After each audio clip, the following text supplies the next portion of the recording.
Welcome back to our channel judiciary aspirant. आज हम पहलगाम आतंकी हमला जिसमें कि 26 भारतीयों की हत्या कर दी गई है, जिसके बाद जो है भारतीय सरकार द्वारा कुछ निर्णय लिए गए हैं और भारतीय सेना ने इसके बाद जो है ऑपरेशन टिक्का चलाया किया था। ऑपरेशन टिक्का में जिसका मुख्य उद्देश्य था जो घुसपैठी मार्ग थे उनका पता लगाना है और हमलावर जो थे उनको बेअसर करना है। इसके बाद जो देखते हैं भारतीय सरकार द्वारा कुछ निर्णय लिए गए हैं, जिसमें कि पहला जो था वो था हमारा अटारी चेक पोस्ट जो था उसको बंद कर दिया गया है और 1960 जल संधि जो समझौता था उसको स्थगित कर दिया गया है।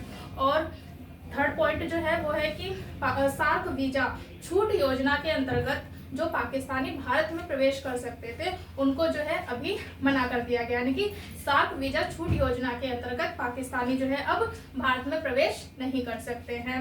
और जो पाकिस्तानी भारत में रह रहे थे उनको 48 घंटे के भीतर भारत को छोड़ना होगा। और जो पाकिस्तानी उच्चायोग था दिल्ली में जो स्थित था उसका जो है उच्चायोग में जो सैन्य सलाहकार थे उनको जो है कि सैन्य सलाहकारों का निष्कासन कर दिया गया है।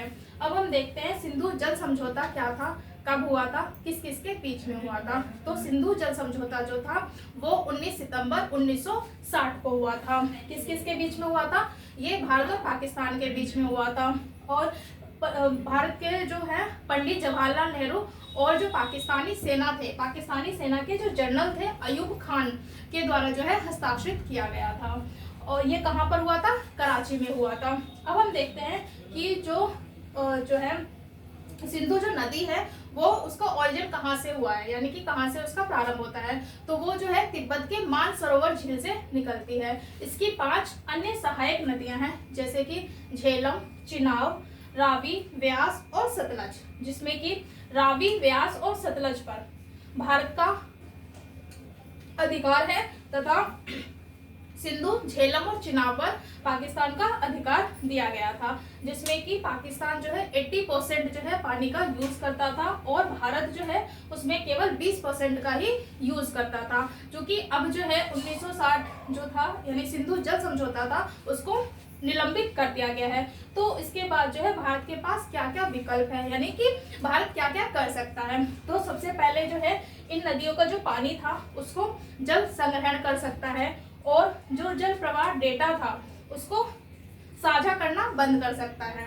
और थर्ड पॉइंट कहता है कि जम्मू कश्मीर में जो जल विद्युत परियोजनाएं थी जिसमें कि पाकिस्तानी जो है अधिकारी की भारत में जो है यात्रा करने से रोक सकते हैं। इन शॉर्ट जो सिंधु जल समझौता जो है स्थगित किया गया है उसके बाद जो है भारत जल को संग्रहण कर सकता है, यानी कि इकट्ठा कर सकता है। जो जल प्रवाह डेटा था उसको साझा करना बंद कर सकता है। और थर्ड पॉइंट जो है ये कहता है कि जो जल विद्युत परियोजना थी जो कि जम्मू कश्मीर में चल रही थी वहां पर जो पाकिस्तानी अधिकारी थे उनको आने से रोक सकता है। अब जो है कि जब सिंधु जल समझौता जो है भारत ने निलंबित कर दिया है तो पाकिस्तान के पास क्या क्या ऑप्शन बचता है। तो सबसे पहले जो है वो स्थायी सिंधु आयोग में जा सकते हैं। दूसरा जो है तटस्थ विशेषज्ञ यानी कि जो एक्सपर्ट्स की कमेटी है वहां पर वो अपनी बात रख सकते हैं। थर्ड जो है मध्यस्थता का मंच, यानी कि भारत और पाकिस्तान के बीच में जो है मीडिएशन का भी मध्यस्थता का मंच, यानी कि वो बात कर सकते हैं। ये था हमने देखा था कि सिंधु जल समझौता। अच्छा लगा हो please like, share and subscribe. Thank you.